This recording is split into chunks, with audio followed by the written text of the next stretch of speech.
Namaste, friends, and I hope you're doing well.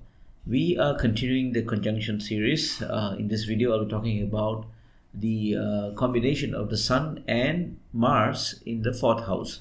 Now, before that, a disclaimer: do not take this video word by word. A prediction must be backed up or substantiated with years of experience, a lot of knowledge in it, and also with some divine spiritual insights. These things are not meant to just say predict off the cuff. Okay, so please bear that in mind, but you can always use this video for learning or for your own references, but never use this to do it or to tell someone what lies in their charts and so on, unless you do have that knowledge and experience and the divine insights. Let's look at Sun and Mars in the fourth house. The Sun has a lot of masculine. It is a masculine graha, just like Mars is also a masculine graha. So it goes without saying that having Sun and Mars in any house creates a lot of aggression, creates a lot of that go-getter spirit is seen. All right, that's the first thing. Now in the fourth is all about going within. The How do you, or what are the things that will make you fulfilled in this life? What are the things that will make you feel happy in this life? Which again, the fourth house is also called a Sukha Bhava. Sukha literally means happy or fulfillment, right?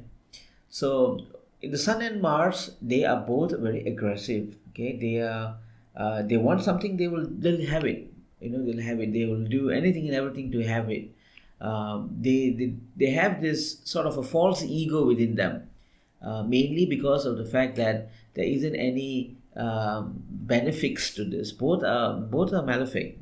Of course, Sun is mild malefic, but both are deemed as malefic. They are.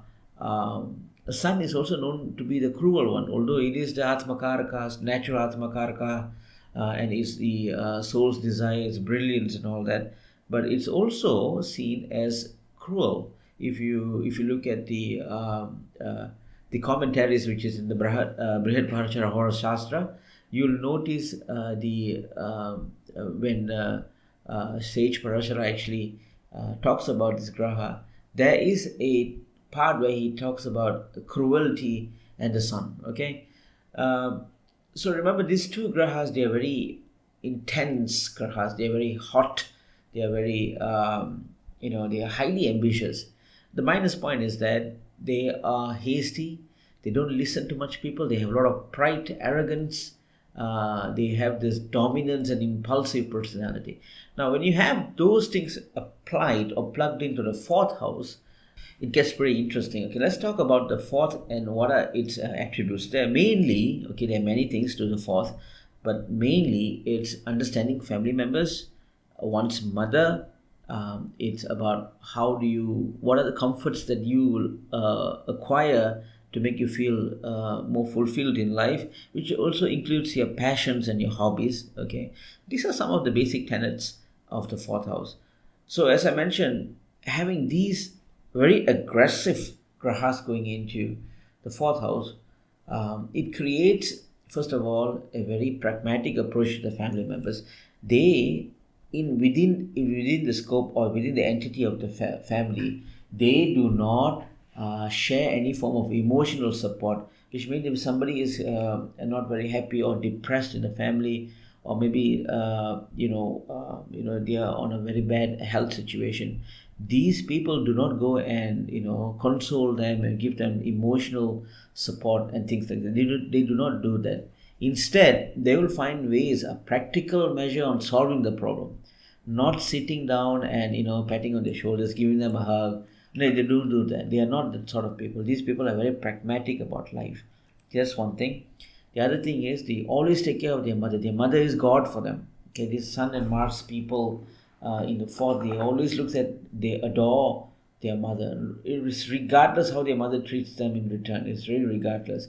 For them, it doesn't matter. It's like my mother, and I have to do anything and everything for her. That's it. Period.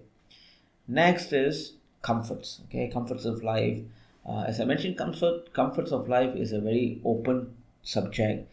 It can be cars. It can be, normally what we'll hear is your house or your car, right? But then that doesn't stop there. It's all about fulfilling. Maybe collecting stamps, it's part of the fourth house.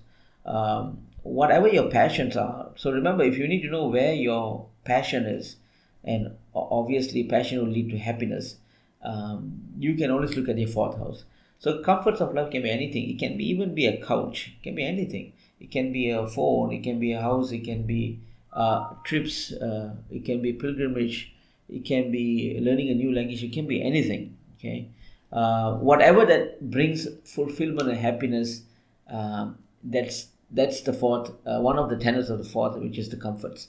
So if you have this, fulfilling your comforts is always on a very aggression or a very aggressive means, which means that let's talk about passion. You'll always go for those extreme sports, right? Surfboardings or BMX bicycles or mountain climbing or I don't know. This list goes, those mud racing or car race or whatever it is. It's always fast, aggressive, dangerous things that makes you feel fulfilled and happy. Okay, so if you are doing something now, let's say if you are a chess player, for example, I'm not saying anything bad about chess, but for this example, I need to give a good a contrast.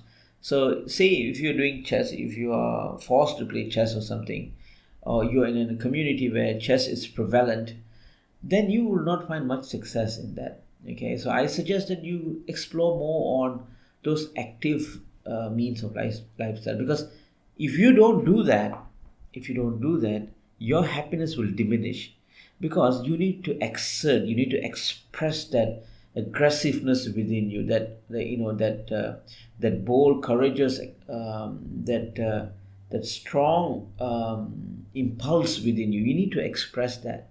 Okay, so which means you need to go for sports. You need to get yourself active. Okay, by not doing that, you'll notice your life will becoming, or rather you'll feel depression will come in. You feel very anxious, or anxiety problems will come and all that. So remember, go out there, play tennis or something, sweat it out. And the more you do that, you'll notice you are more in the path of happiness and success in life. Okay, so I'm going to stop here right now. I want to thank you for your support, and don't forget to subscribe, because there are going to be many more videos. I'll be trying to complete the sun conjunctions hopefully by end of February 2016. So once again, thank you so much. May God bless you. Namaste.